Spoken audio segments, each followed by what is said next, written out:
Hello everyone, first attempt channel में आपका स्वागत है। और आज एक नया टॉपिक के साथ झारखंड बजट एग्ज़ाम 28 जनवरी और 4 फरवरी को है। जैसे कि पता है कि 28 जनवरी जिनका एग्ज़ाम है उनका एडमिट कार्ड भी आ चुका है। ऐसे में बहुत कम समय बचता है, तो ऐसे में इम्पॉर्टेंट हो जाता है कि आपका रिवीजन बहुत फास्ट होनी चाहिए और इम्पॉर्टेंट टॉपिक तो ज़रूर देख के जाना चाहिए।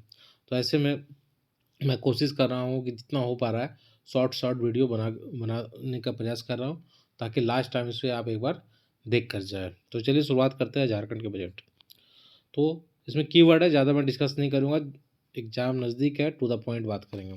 तो 2023-24 का जो फैक्ट आपको याद रखना है, सबसे पहले 1,16,418 करोड़, ये फैक्ट रट लेना है। क्वेश्चन डायरेक्ट हो सकता है, डायरेक्ट सवाल ये आ जाए।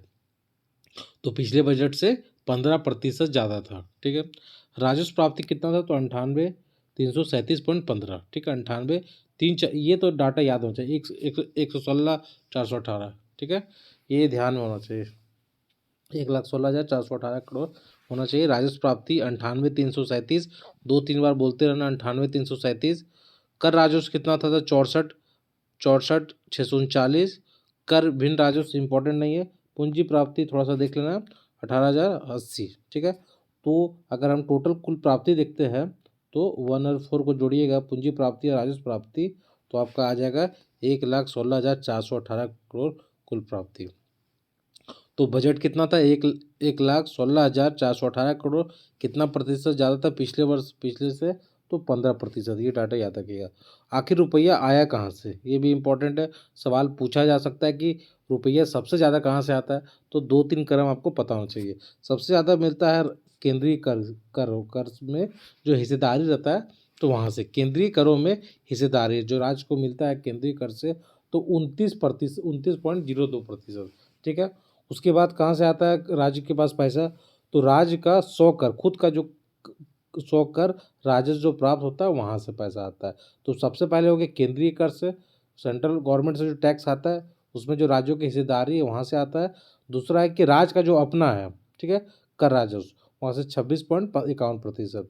उधार कुछ लेती है राज्य सरकार कुछ काम करने के लिए, तो वहाँ से 15 पॉइंट लगभग समथिंग है। तो कम से कम ये 3 तो डाटा याद रखिएगा सबसे ज़्यादा। ठीक है, ये 3 डाटा याद रखिए, बाकी छोड़ भी सकते हैं, एक बार देख लीजिए। तो अनुदान से केंद्र सरकार कुछ अनुदान देती है, तो वो 14.12%, वो थोड़ा सा देख लीजिएगा। लेकिन शुरुआत का 3 याद रखिएगा। क्रम पूछ सकता है कि सबसे ज़्यादा कहाँ से मिलते हैं। आगे, रुपया कहाँ जाएगा? अब जाएगा कहाँ? पैसा है तो जाएगा। बजट मतलब क्या होता है? आपके पॉकेट में कुछ पैसा है, अब बोलते हैं ना कि आज इस महीने का बजट गड़बड़ा गया, मतलब आया हो सकता है कम, खर्चा हो गया ज़्यादा। तो सरकार का भी अपने बजट होते हैं, सरकार भी कुछ निर्माण कार्य करते रहती है, तो एक बजट आकलन कर लेती है। ठीक है, तो अब खर्चा होगा, आया कितना, अब जाएगा कहाँ? रुपये कहाँ जाएगा? तो शिक्षा में जाएगा 12.8%। ठीक है, इसका डाटा याद नहीं रखना, सिर्फ ये याद रखना कि शिक्षा में कितना प्रतिशत, सबसे ज़्यादा 12.8। पंचायत सहित ग्रामीण विकास में 12.39, पेंशन में 7.51, ऊर्जा में 6.67। तो पहला तो याद रखिएगा सबसे ज़्यादा शिक्षा में मेरे ख्याल से। ठीक है, तो ये अब कुछ देखते हैं। राजस्व घाटा क्या है? जीएसडीपी का, gross state domestic product, GSDP मतलब। तो राजस्व घाटा कितना? -3.40%। राजस्व घाटा, प्रभावी राजस्व घाटा -4.91। इस आंकड़ा को ऐसे ही याद रखना है।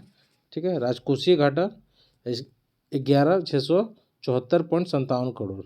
वहीं प्रतिशत में अगर बात करें तो 2.76 प्रभावी राजस्व घाटा, नहीं राजकोषीय घाटा। ठीक है, राजकोषीय घाटा कितना है? 2.76%, ये ध्यान में रखना है। वहीं अगर आंकड़े में बात करें तो फिगर में 111,74, मतलब 11,674 करोड़। ठीक है, प्राथमिक घाटा 1.15। तो इस प्रकार से बजट का ये देख सकते हैं हम लोग। विभाग में देखते, कृषि में लगभग 2,460 करोड़ रुपये कृषि में। वहीं ग्रामीण कार्य में 4100 करोड़, पंचायती राज में 1700 करोड़। ठीक है, पंचायती राज में 1700, कृषि 2460, ग्रामीण कार्य के लिए 4100 करोड़। ये कुछ महत्वपूर्ण आंकड़ा है। बाकी बहुत सारे विभाग में बहुत सारे फंड डिस्ट्रीब्यूट किया गया, तो सब फैक्ट आप याद नहीं रख सकते, लेकिन एक तो याद रखा जाए तो ये काफ़ी महत्वपूर्ण हो जाता है। तो हम लोग देख लिए बजट का, कुछ देख लिए, रुपया कहाँ से आया कहाँ जाएगा ये देख लिए। राजस्व घाटा, इस प्रभावी राजस्व घाटा, राजकोषीय घाटा, प्राथमिक घाटा देख लिए, विभाग थोड़ा सा देख लिया। अब देखते हैं कि कुछ और फैक्ट।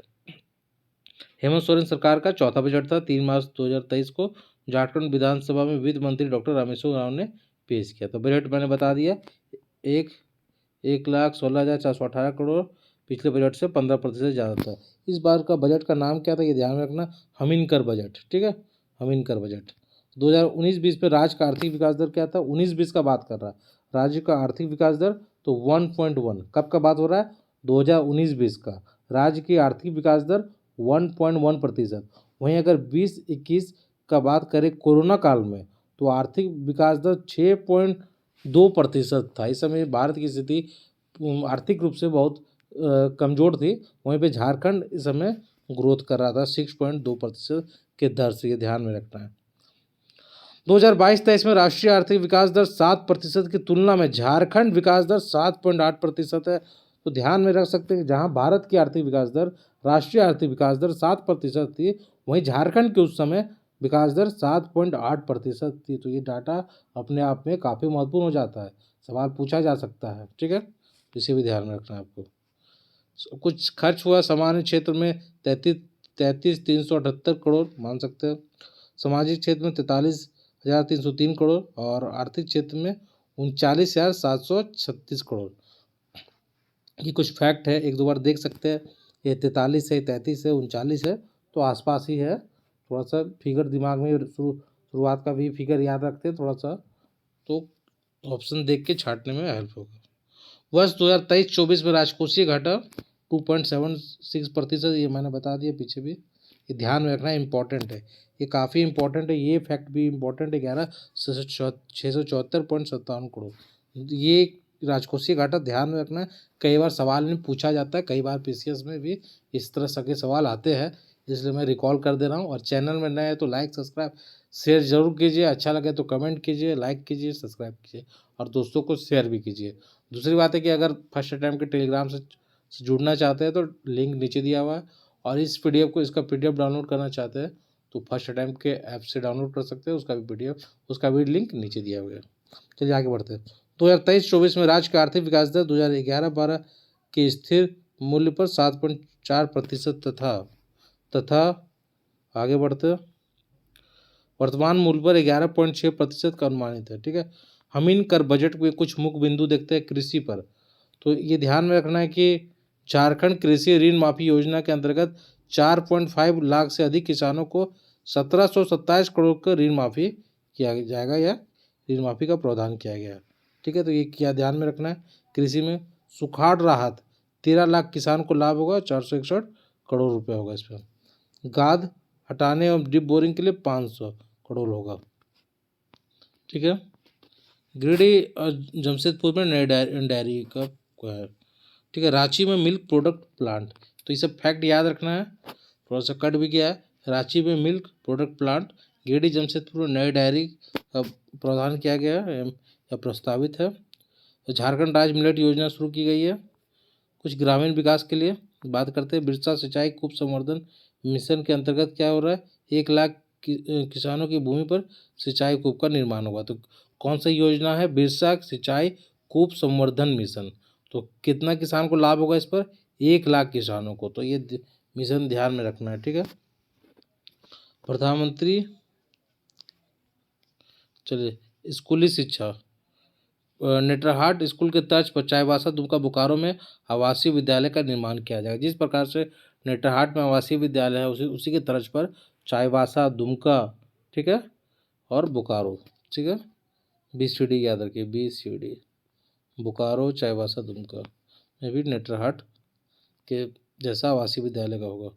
बोकारो रांची में मेडिकल कॉलेज, ठीक है, बोकारो रांची में क्या खुलेगा, तो मेडिकल कॉलेज खुलेगा।